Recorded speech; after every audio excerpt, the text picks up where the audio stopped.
Hello everyone, welcome to my April garden tour. Just want to give you a little preview before I start. I'm in zone 10A in Orlando, Florida, and this right here is my pride and joy right now, this little area. I am just loving it. It is actually my new area. This didn't exist. I expanded the garden where the bird bath is. It went up to there and then we extended it this last fall. It took me a while, but it's filling in nicely. So over here, we're going to start with our snapdragons.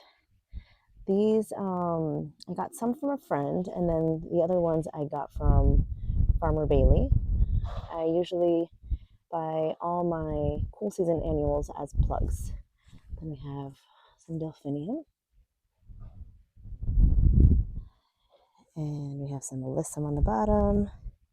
My ranunculus didn't do that well this year. I planted them very late in the season. I usually plant them in December. And I didn't get to plant them until February. So note to self, definitely plant earlier, or I guess in December when I usually do it. These are my foxgloves that are starting to bloom. Dalmatian, I believe. Dalmatian foxgloves.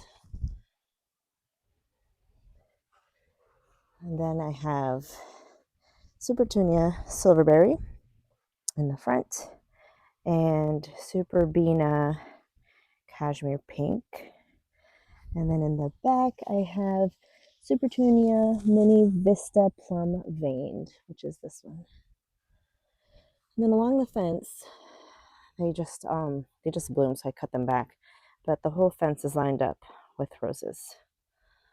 And then on this side, it's pretty much the same. I'm trying to have some symmetry on both sides. So if you can see, both sides has the Superbena cashmere and the silverberry Supertunia vista. And then this beauty is Elle. Beautiful rose. Next to her is Bliss Parfuma, but she's not blooming right now. And this is Falstaff. I forgot to water and some of these blooms fried, but this one's beautiful. Then along the fence back here, I have jasmine growing. The fragrance is so lovely, especially in the mornings. Oh my goodness, beautiful. So back here, I have Florentina growing in the back. It's a bit shaded, but we're going to see if it grows a little bit better this year just because my neighbor's banana trees kind of froze in February, so I get more sunlight.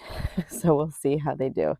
And then this obelisk is here because I'm going to transplant the rose that I have growing on that side of the arch, which is Colette. I ordered Peggy Martin, and I'm going to plant Peggy Martin there, and then I'm going to transfer Colette over here on this side. So I'm going to move Julietta. She's not doing too good, so I'm going to move her, and I'm going to put Colette there instead. And let me just show you quietness over here because this is a beautiful bloom. That's quietness. Let me slowly turn this around so I can get out of this little area. My grass is not doing well, as you can see. And then in my hanging basket, I have geraniums, bacopa peeking through, and a phlox that is on its way out. I don't think it liked the heat, so note to self. Put it in a cooler spot next year. This is Gara. I don't remember what variety exactly, but I'm loving how full it is. It's beautiful. Then I have another Superbena. This is sparkling amethyst.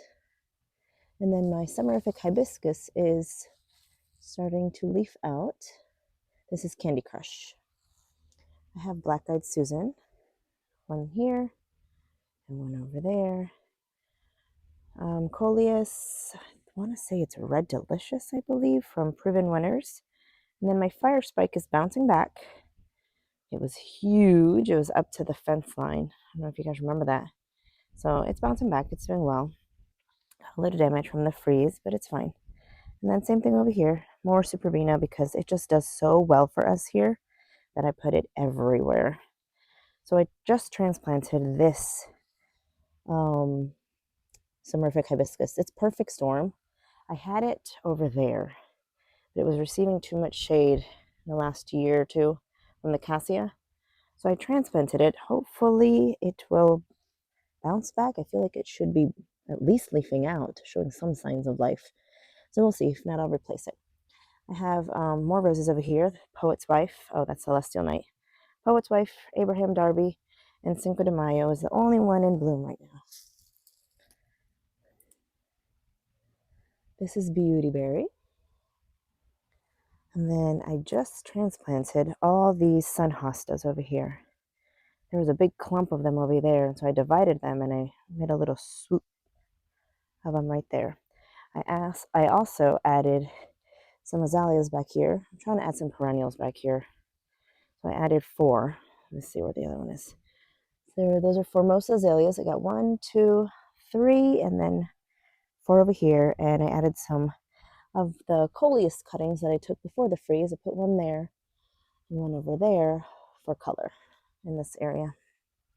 Oh, and this is oxalis. I think a lot of you up north use it as a houseplant. As long as it's under some shade, it does really well over here outside. Oh, let me show you my new bloom on my new rose. This is Bring Me Sunshine from David Austin. Look at that beautiful bloom. Oh, so gorgeous. Beautiful cupped bloom. Fragrance, I would say, maybe because I smelled it later in the afternoon, so it wasn't that strong, but it's gorgeous. All right, over here we have my Dombea. I have some oregano. This was not doing so well again. Gosh, it was like 2 or 3 days, no, maybe 2 days that I didn't water, and woof, we weren't here on the weekend. So this one though is well established. So this one is doing well. This is Vista, what is it? Supertunia Vista bubblegum.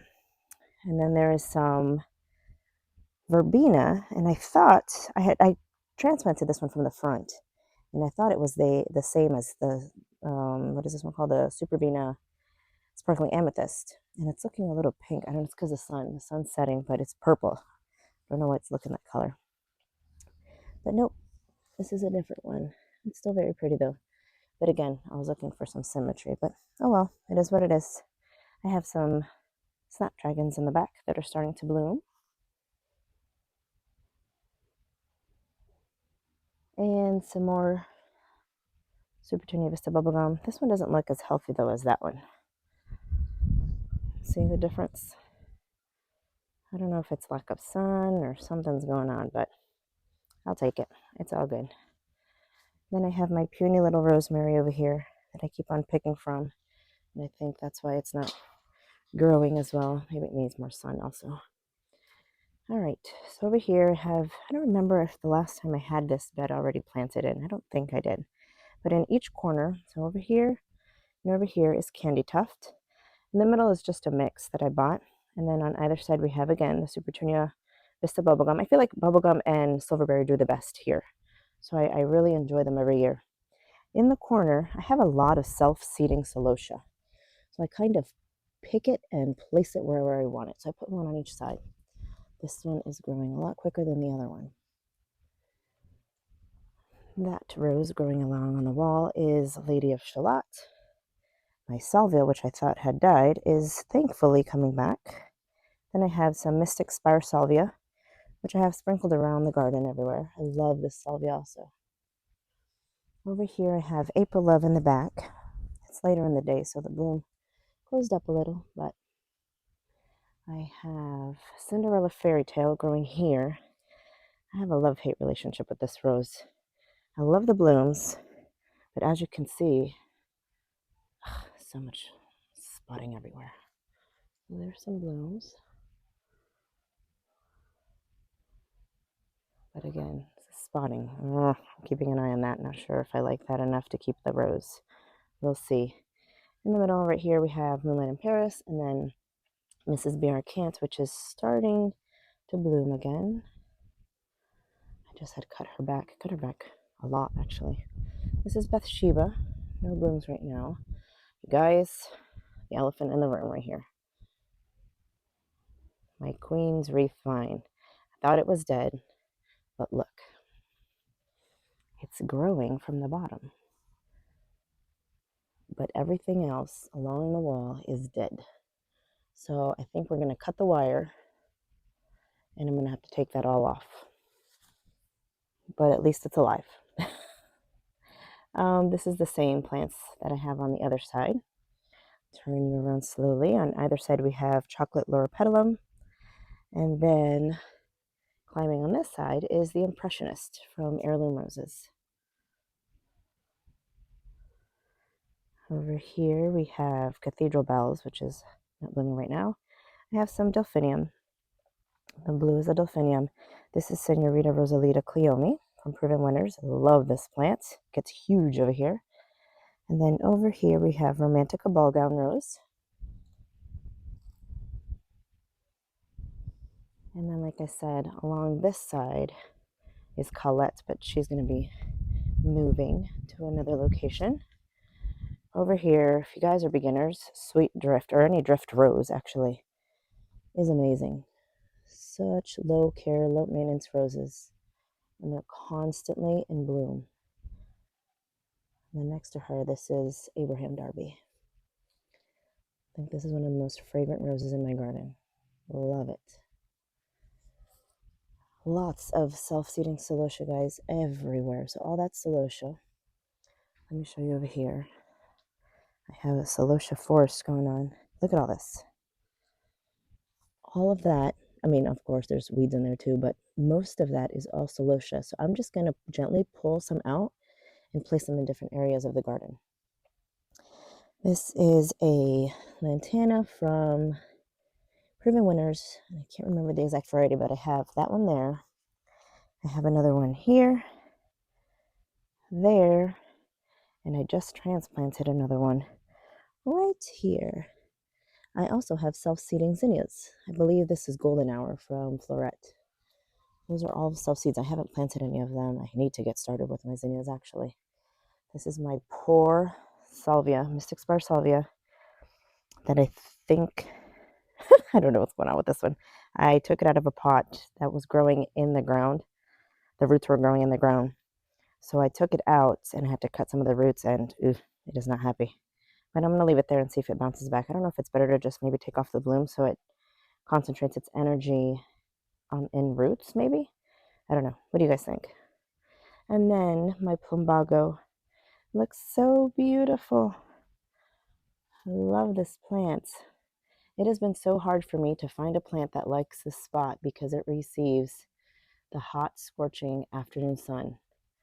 Now, it's not summer yet, so we'll see if it passed the test. But so far, it is acing that test. Gorgeous, gorgeous blooms.